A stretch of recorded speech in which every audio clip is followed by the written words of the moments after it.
Ashley Howard teaches. Are you looking for tutor plans for CC Cycle 2 Week 10 5th edition? Well, I have them right here for you. Also, don't forget to hit that subscribe button so that you don't miss a thing for tutor planning, for 10 Whistle, for homeschool resources.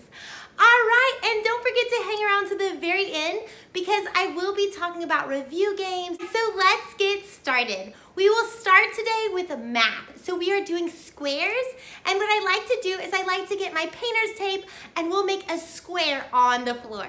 All right, so after we have our square on the floor, I'll have all the kids line up and we'll sing our squares. Now, I like to teach them to do a little bit of a square dance where they just step forward, step to the side, step back, and step back across. They can do that themselves.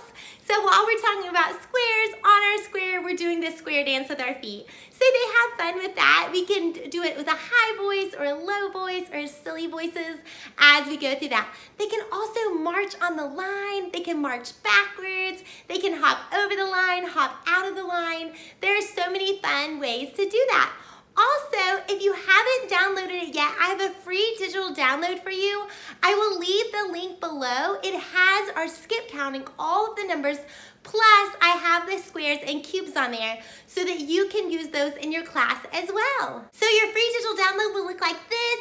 You'll have your skip counting, so I hope you enjoy that. Hit that like button if you enjoy that free digital download. All right, so that is our math for this week. Let's move on to English. So for English this week, we are doing demonstrative pronouns. And since we are getting closer to Thanksgiving, I grabbed this turkey. I think it was from Hobby Lobby. And what I'll have them pass them around to do, they're gonna put this right in front of their face and they get to use a silly turkey voice and say their demonstrative pronouns. Now we will go through them first together and kind of clap them out and say them together. And then afterwards, they'll sit in a circle, I'll pass this around, they get to put it in front of their face and they'll say their demonstrative pronouns with their silly turkey voice. They get a good kick out of it, but they're learning those and repeating them over and over together. So it's so fun to watch them learning, but having so much fun too. All right, so we have done math, we've done English, we are moving on to science. All right, so for science this week, we are doing the names of the planets.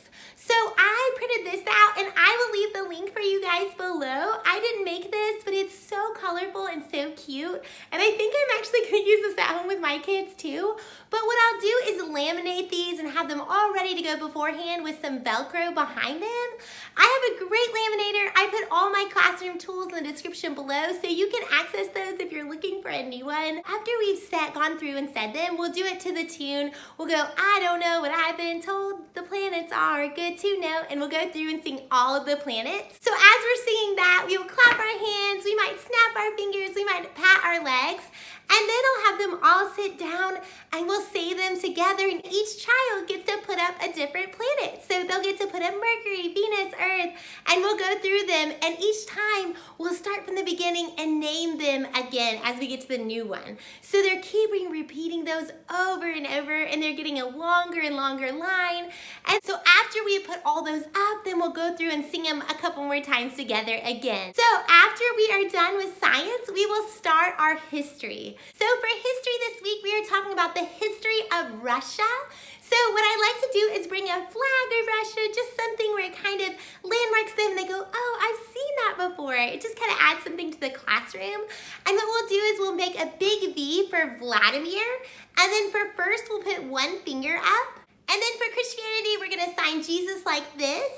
And then for Russia, we're gonna make a big R like this. And then for 900s, we're gonna put 9 fingers up like this. So for 1500s, we're gonna put our 5 out there 3 times. Always love to incorporate those math bags. 5 times 3 is 15, so we're gonna do 5 3 times. And then for terrible, we're gonna go like this. And then for unified, we're going to go like this. And then for Russia, we're gonna make our R again. And then for our next part, we're going to have 2 people that they call the Great. So we're gonna put 1 thumb up here and 1 thumb up here. And then if we're expanded, we're gonna jump out with our legs and arms like this. And then for westernized, we're going to go like this and make a W that goes across like this.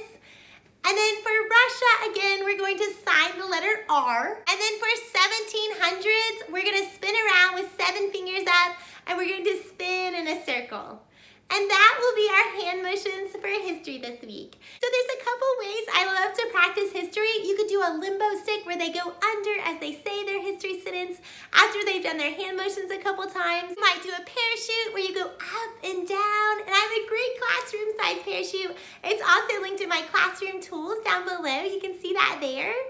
And then after we've done those a couple times, we're ready to move on to our Latin. So for our Latin this week, we are doing pluperfect tense. All right, so for Latin this week, I'm going to get some blocks out, and as a class, we're gonna build our Latin tower. So each person gets to have a block that they get to put on, and we'll practice building our tower really high as we say them together. So that's a fun way to do this week. We can also practice, we can laminate some of our Latin and put a piece of Play-Doh in front of each child.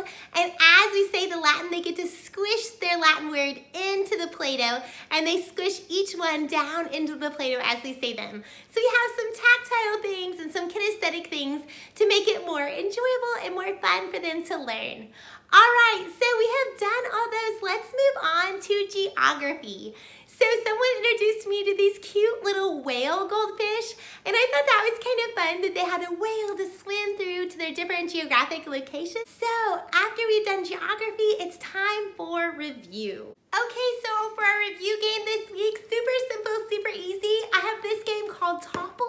It's so much fun. So it's really not very expensive at all. You just put these little pieces on top, and they're trying to bounce it all around, and each student gets to put one on every time they answer. You might do two, because sometimes when you're first starting, it's kind of slow, but it balances on top of this thing, and eventually they all go crashing down. So this is a fun one. I'll leave the link below.